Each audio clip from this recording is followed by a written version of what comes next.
Hello, fellow heirs. Welcome back to Weekday Wind Down with the Word, where we are reading through the book of Exodus. And today we will be reading the 21st chapter of Exodus in the NLT version. So without any further ado, let's start reading. This chapter is broken up into two parts: the fair treatment of slavery and cases of personal injury. Let's get started. These are the regulations you must present to Israel. If you buy a Hebrew slave, he may serve for no more than 6 years. Set him free in the 7th year, and he will owe you nothing for his freedom. If he was single when he became your slave, he shall leave single. But if he was married before he became a slave, then his wife must be free with him. If his master gave him a wife while he was a slave and they had sons or daughters, then only the male will be free in the 7th year. But his wife and children will still belong to his master. But the slave may declare, "I love my master, my wife, and my children. I don't want to go free." If he does this, his master must present him before God. Then his master must take him to the door or doorpost and publicly pierce his ear with an awl. After that, the slave will serve his master for life. When a man sells his daughter as a slave, she will be freed at the end of 6 years as the men are. If she does not satisfy her owner, he must allow her to be bought back again. But he is not allowed to sell her to foreigners, since he is the one who broke the contract with her. But if the slave's owner agrees for her to marry his son, he may no longer treat her as a slave, but as a daughter. If a man who has married a slave wife take another wife for himself, he must not neglect the rights of the first wife to food, clothing, and sexual intimacy. If he fails in any of these 3 obligations, she may leave as a free woman without making a payment. Cases of personal injury. Anyone who assaults and kills another person must be put to death. But if it was simply an accident permitted by God, I will appoint a place of refuge where the slayer can run for safety. However, if someone deliberately kills another person, then the slayer may be dragged even from my altar and be put to death. Anyone who strikes father or mother must be put to death. Kidnappers must be put to death, whether they are caught in possession of their victims or have already sold them as slaves. Anyone who dishonors father or mother must be put to death. Now suppose 2 men quarrel, and one hit the other with a stone or fist, and the injured person does not die, but is confined to bed. If he is later able to walk outside again, even with a crutch, the assailant will not be punished, but must compensate his victim for lost wages and provide for his full recovery.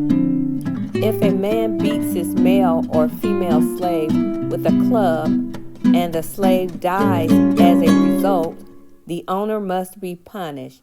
But if the slave recovers within a day or 2, then the owner shall not be punished, since the slave is his property. Now suppose 2 men are fighting, and in the process they accidentally strike a pregnant woman, so she gives birth prematurely. If no further injury results, the man who struck the woman must pay the amount of compensation the woman's husband demands and the judge approves. But if there is further injury, the punishment must match the injury. A life for a life, an eye for an eye, a tooth for a tooth, a hand for a hand, a foot for a foot, a burn for a burn, a wound for a wound, a bruise for a bruise. If a man hits his male or female slave in the eye, and the eye is blinded, he must let the slave go free to compensate for the eye.